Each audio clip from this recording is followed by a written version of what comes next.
In their infancy, raw, cannabinoids begin to develop in the buds of the cannabis plant and form CBGA, cannabigerolic acid, the mother of all cannabinoids.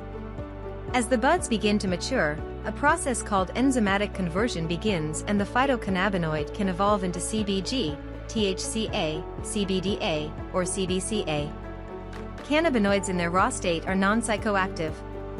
Today we are going to follow the life cycle of CBCA as it converts to its final life state of CBL. In the natural life cycle of cannabinoids, exposure to factors like light, heat, and air over an extended period of time naturally ages cannabinoids. This process can be accelerated, unintentionally when improperly stored following harvest or intentionally when the goal is to try to convert CBC to CBL. Cannabichromine, CBC, is a minor cannabinoid. CBC, like CBD, is non-psychoactive and does not produce a high. Unlike THC and CBD, CBC does not bind directly to the cannabinoid receptors in the brain but instead works by enhancing the effects of other cannabinoids, particularly THC and CBD. Cannabicyclol, CBL, is a non-psychoactive cannabinoid, formed when CBC degrades. Here is what researchers know so far about CBL. CBL was discovered by a team of Israeli researchers in 1966 while studying the degradation of cannabinoids. It was this same team who first revealed the structure of CBD and THC and identify the endocannabinoid system.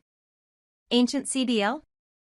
During an excavation of a 2,700-year-old grave at the Yonghai tombs near Turpan, Xinjiang Uyghur Autonomous Region, China, of a Caucasoid shaman, a large cache of cannabis, superbly preserved by climatic and burial conditions, was found.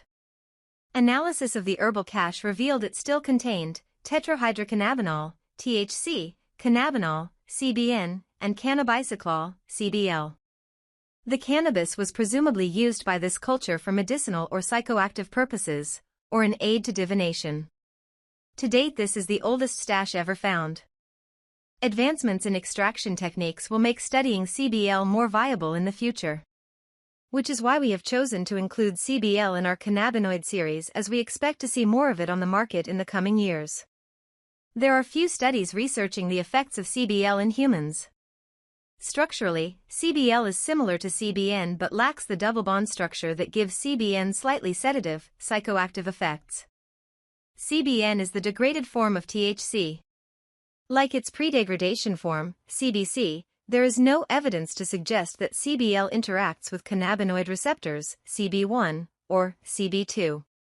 CBL's structural similarities to CBC and CBN mean that it may have anti-inflammatory, antibacterial, neurogenic, and antiemetic properties.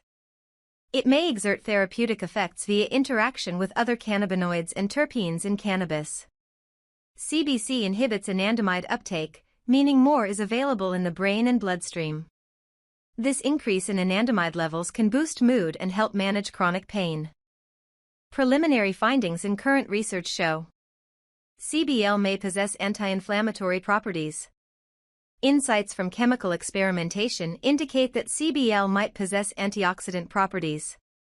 CBL's structural similarity to CBC and CBN suggests it may also have antimicrobial properties. Research suggests that CBL may have the ability to protect neurons in the brain. Research suggests CBL may have analgesic properties, making it a promising candidate for the treatment of chronic pain conditions.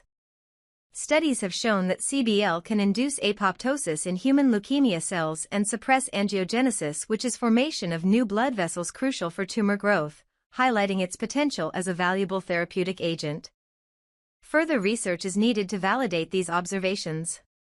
CBL may contribute to the entourage effect, a theory suggesting that cannabis compounds work synergistically to enhance each other's therapeutic effects. CBL is anticipated to pair well with CBC and CBG. CBL typically occurs in trace amounts in the cannabis plant. It's more likely to be found in aging strains rich in CBC. Due to its scarcity and lack of widespread research, products specifically centered around CBL are not yet common. However, CBL can be found as a minor cannabinoid in some full-spectrum cannabis products. The bottom line is, CBL is a promising cannabinoid with potential therapeutic benefits that warrant further investigation. More research, including human trials, is needed to fully understand its effects, benefits, and optimal usage. While progress is being made, it is important to always consult your doctor before using cannabis to treat any medical conditions, as it may interact with other drugs, particularly those affecting the central nervous system or metabolized by the liver. CBC, and by relation CBL, may enhance the effects of blood thinners and sedatives, and it could potentially alter the effectiveness of antidepressants and immune modulators. Thank you for joining us and doing a deep dive into the weeds of cannabinoids.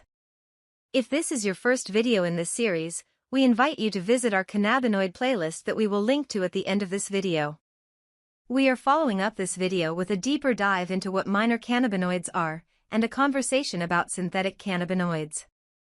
Please hit that like and subscribe button, and leave us a comment and let us know if there are any other topics you'd like us to cover. Until next time. Peace.